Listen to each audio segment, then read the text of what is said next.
안녕하세요. 오세요 로스쿨입니다.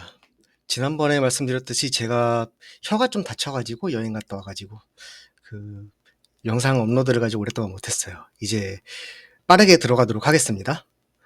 그 엔화하고 유로화가 지금 미쳐 날뛰는 이유, 요거 가지고 오늘 영상 주제로 설명을 하려고 해요. 오늘 영상을 일찍 올리는 이유는 저녁에 스터디 위드 미를 올해 처음으로, 올해 처음은 아니죠. 이번 학기 처음으로 하기 위해서입니다. 네. 그렇다면 이제 들어가겠습니다. 예, 엔화가 많이 올랐죠. 제가 처음에 여행 간다고 환전하기 시작할 때가 910원대, 920원대 요때 시작을 했었는데 지금은 985원까지 올랐습니다. 네. 지금 986원 이렇고요. 곧 1000원을 뚫을 기세예요. 그렇고 이거는 이제 엔화 같은 경우에는 이제 원화 대비해 가지고 한 달 반에 걸쳐 가지고 서서히 올라왔는데 유로화는 그런 거 없이 노빠꾸로 이제 계속 1,500원 밑에 있다가 한 최근 일주일 들어 가지고 노빠꾸로 한 10%가 올랐어요. 노빠꾸로 한 7-8%, 7-8%가 올랐어요. 요거는 이제 나중에 설명을 해 드릴게요. 반대로 뭐 미국 달러 같은 경우에는 최근에 오히려 작년 말에 무슨 계엄령이다 뭐 이런 거다 해 가지고 국내 정치적 불안정 때문에 좀 많이 올랐다가 오히려 최근에는 좀 조정을 받고 있는 모습이고요. 중국 위안화 같은 경우에는 지난번에 엔캐리 트레이드가 위안 캐리 트레이드로 전환이 되면서 국제 무역에, 국제 금융시장에 타격이 적어질 수 있다는 이야기를 말씀을 드렸었죠.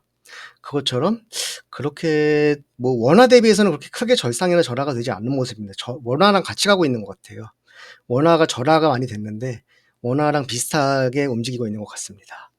예, 이런 배경이 어떻게 되는가? 그렇다면 엔화하고 유로화는 왜 이렇게 빠르게 올라가고 있는 걸까요?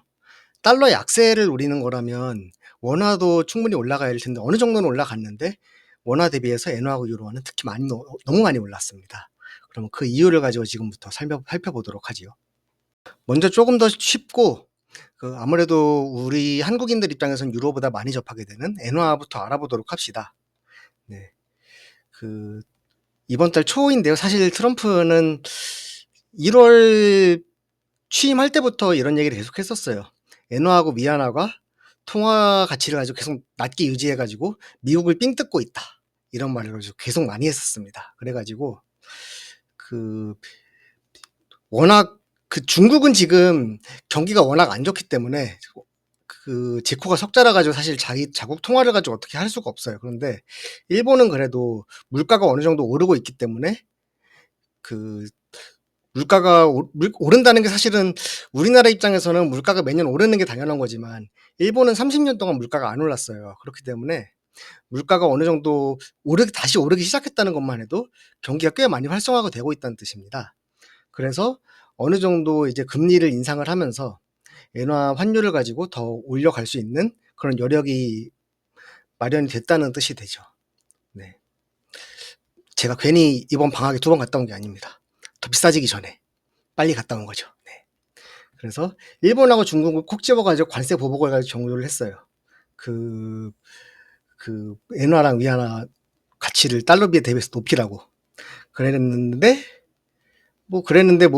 중국은 어차피 사실은 중국은 가불기예요. 트럼프는 중국을 싫어하기 때문에 트럼프는 위안화 통화를 낮춰도 어차피 관세를 올릴 거예요. 그래가지고 중국은 위안화 통화를 낮출 이유도 없어요. 사실은 높일 이유도 없어요. 사실은 위안화 높여도 중국엔 어차피 관세 때릴 거야. 그래가지고 근데 일본은 비교적 트럼프 말을 가지고 좀 잘 듣고 이제 약간 대대순응을 하고 있는 그런 형국이라고 볼 수 있겠습니다. 그렇다면 이제 그러면 한국은 왜 그런가? 한국은 왜 그 한국은 왜 압박을 받고 있지 않는가? 네. 한국도 사실은 트럼프 다음 타깃이 되나라고 벌써 한 달 전부터 계속 얘기가 나왔어요. 미국이 8번째로 무역 적자를 많이 보고 있는 나라가 한국입니다. 네, 중국, 멕시코, 베트남, 아일랜드, 독일, 대만, 일본, 한국 순서인데요.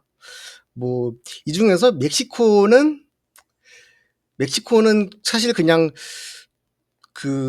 외국 기업들이 아니면 심지어 미국 기업들도 멕시코에다가 인건비가 싸니까 공장을 지어가지고 적자를 많이 보고 있는 거고요.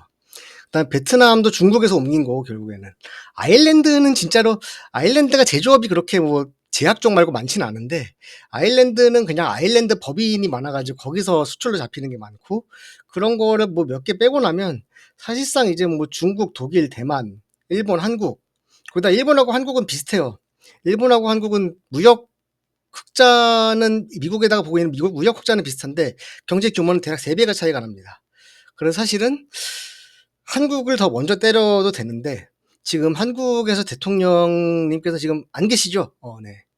지금 권한대행 직무대행께서 지금 이분께서 지금 대통령 직무를 하고 계십니다. 굉장히 과로하고 계신 것 같은데요. 뭐 이분에 대해서 뭐 호불호는 있을 수 있는데 굉장히 굉장히 좀 힘들겠다 싶긴 합니다. 뭐 윤석열 대통령 지금 직무 정지됐는데 뭐 구속 취소되셨는데 그래도 직무에 지금 복귀를 아직은 못하니까 뭐 탄핵 심판 결과가 나와봐야 알겠죠. 뭐 그러다 보니까 그냥 어떻게 보면 이제 대한민국은 그 대통령이 없어가지고 이제 존야 메타, 네. 롤로 치면 존야 메타를 지금 가고 있다고 볼 수 있겠습니다. 네. 그렇다면 이제 엔화를 어느 정도 살펴봤으니까 유로화는 진짜로 엄청 장대 양봉이 쭉 솟았는데요. 3월 들어가지고 2월 말부터 3월 초 들어서 그 이유를 가지고 살펴보도록 하겠습니다. BBC 한글판 기사가 있네요. 네, 미국 부통령 벤스는 왜 젤렌스키와의 설전에 나섰을까인데 사실은 이거 뭐 그 트럼프하고 젤렌스키하고 많이 싸웠다 이겁니다. 네. 네.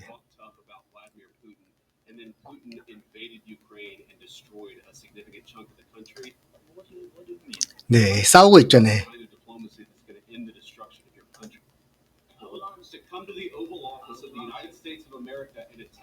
네, 왜 양복 안 입었냐, 뭐 이런 거 하고 있습니다. 네, 이 싸우죠, 이제 손 올라가기 직전이다, 네. 네, 이런 식으로 막 싸우면서 그 더 이상 빈말로라도 미국이 유럽을 가지고 지켜주지 않는다. 이런 컨센서스가 유럽에서 생기면서 이제 실제로도 트럼프가 안 지켜준다 해가지고 EU에서 1200조 원 한국 돈으로 규모의 재무장 계획을 내놨습니다. 그래서 나토를 더 이상 못 믿겠다. 그래서 유럽 우리끼리 지키자 해서 1200조 원을 가지고 쓰기로 했는데 1200조 원이 유럽이 아무리 EU가 아무리 크다 그래도 이게 그렇게 작은 돈이 아니거든요. 근데 이렇게 작은 돈이 아닌 거를 가지고 쓰게 되면 그 먼데 플레밍 모형이라고 해가지고 그 거시경제를 설명하는 모형이 있어요. 모형이 항상 완벽하진 않은데 사실 모든 모형은 틀렸는데 많은 모형은 또 유용하다. 이런 경제학계의 격언이 있습니다. 여기서 이제 그 결국에는 자본 이동이 완전히 자유롭고 아무래도 EU는 굉장히 열려 있다 보니까 자본 이동이 완전히 자유롭고 변동 환율을 채택했고 그 다음에 확장적 재정 정책이 시행되고 있는 경우죠. 이 4번 케이스인데요. 이런 경우에 재정 정책은 아무런 효과도 발생시키지 못합니다. 단기적으로 IS 곡선이 뭐 IS 프라임 곡선으로 여기로 이동을 해가지고 국내 이자율이 상승하고 변동 환율로 인해서 자국 통화의 가치가 올라가기 때문에 절상이 되기 때문에 결국에는 수출이 줄어들어서 결국에는 다시 요 원래 곡선으로 이동을 한다고 해요. 그런데 지금 우리가 보고 있는 거는 이거 여기 이 제로 여기에서 이 원 여기로 움직이는 과정을 보고 있는 것입니다. 실제로도 유럽 방산업체 중에서 제일 큰 데가 어디냐면 독일의 라인메탈 여기전에 여기는 우크라이나 전쟁 터졌을 때 엄청 올랐다가 지금 이제 트럼프가 너네 안 지켜줘 하니까 갑자기 막 점상을 하고 있어요 얘네들. 이런 거를 사놨어야 됐는데 저 유럽 주식을 좀 사놨는데 유럽 수출주를 사가지고 별로 유로가 오른 거보다 돈 잃은 게 더 많습니다. 네. 어쨌든 이런 식으로 해가지고 라인메탈 뭐 많이 올랐고 뭐 키어스타머 영국 총리도 얘네는 이미 브렉시트를 심지어 했지만 우리도 같이 싸우자. 우리도 미국 못 믿겠다. 이런 식으로 나가고 있어요. 그래서 그 결과가 이거죠. 유로 환율이 딱 요때 2월 28일 요때 그 트럼프 대통령하고 벤스 부통령하고 그다음 젤렌스키 우크라이나 대통령하고 그 정상회담이 있었잖아요. 딱 요때부터 이제 못 믿겠다. 우리 유럽끼리 방위하자 하면서 무기에다가 돈을 쓰기 시작하면서 그 유로화가 확 점프를 하기 시작했습니다. 그래서 뭐 국내 방산주들도 많이 갔고요.